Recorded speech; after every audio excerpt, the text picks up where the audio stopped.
Hey, how you doing this morning? I'm doing great, but I have to tell you, we caught you showing off your muscles on Anderson Cooper 360. What? Yeah, Are you roll that what? beautiful video, please. What? Oh yeah, oh yeah. Here's the footage right there. You're lifting 1,000 pounds. Oh man, wow! I'm impressed. Well, hey, you better not leave us to strut your stuff on prime time. But let's give folks the backstory here, because Pat Robertson claimed that he leg pressed 2,000 pounds. Right. So you were going on to, what was that, 1,000 pounds that you were? That was 1,000 pounds. I mean, that was really, really heavy. You know what, Betty, was amazing? It took me 2 weeks to recover from that workout. So what do you think? Do you think Pat Robertson really did it? Wow, I mean, it was pretty tough for him. If he did, boy, he's better than me. He's a better man than you. I mean, my hips were sore, my hamstrings were sore, my quadriceps were sore for 14 days. I'm sore just thinking about it.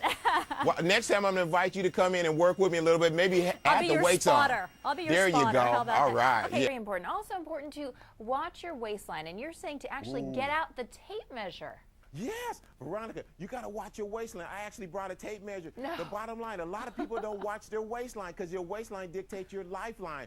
The smaller the waist, the longer the life. So here's the thing. A lot of people won't check that waistline. For ladies, your waistline should be under 35 inches. Otherwise, you're predisposed over 39 different health problems that also increase your risk for heart disease, stroke, cancer, and diabetes. Guys, 40 inches. If your waistline's over 40 inches, trim it down. Get the measuring tape out, voila, put it around the waistline, and just check it. You should check that waistline every month. If it's over 35, ladies, you need to reduce it. Guys, 40, you got to reduce it. Veronica, it even happened to Bill Gates. I saw that guy was getting a little bit around the middle, but he started exercising, trimmed it down. You know what happened to him? He was getting a little, Veronica, soft in the middle, if you know what I mean. So he trimmed it down, and then there you go. So you got to watch your waistline. If Bill can do it, I can do it, you can do it. So watch your waistline.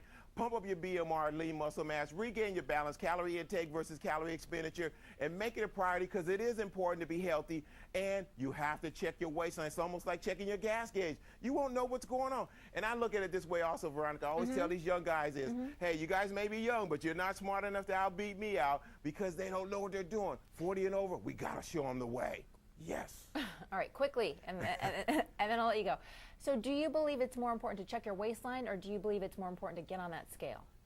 Well, you know what? Also, you got to use both. They're measuring points. Just like you have the BMI, body mass index. Veronica, when I do the body mass index, I'm considered to be obese on the body mass index. But if you check the waistline, that's good, but you need to check your body weight because everyone has a different structure, and you know how you need to look. So get on that scale once a week. You have to be in control of what's going on. Hey, we check our gas gauge, we check the sugar, we check everything. We need to check our body weight. When people don't check their body weight, that's going to be a problem.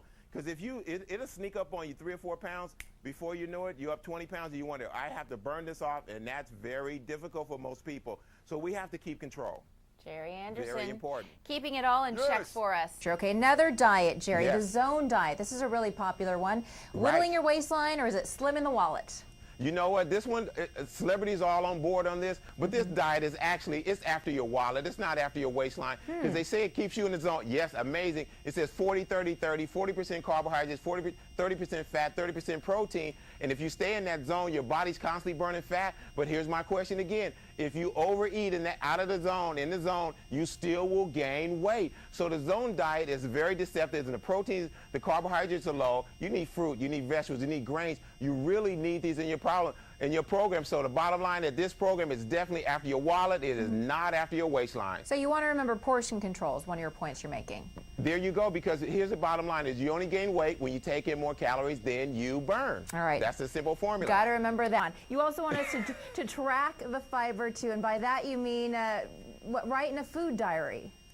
It's not a diary. What All is I it? want you to do is track it for 5 days. Okay. Just find out exactly how many grams of fiber you take it in every day, because most people don't know. Everybody say, Jerry, well, I don't think I'm taking enough fiber.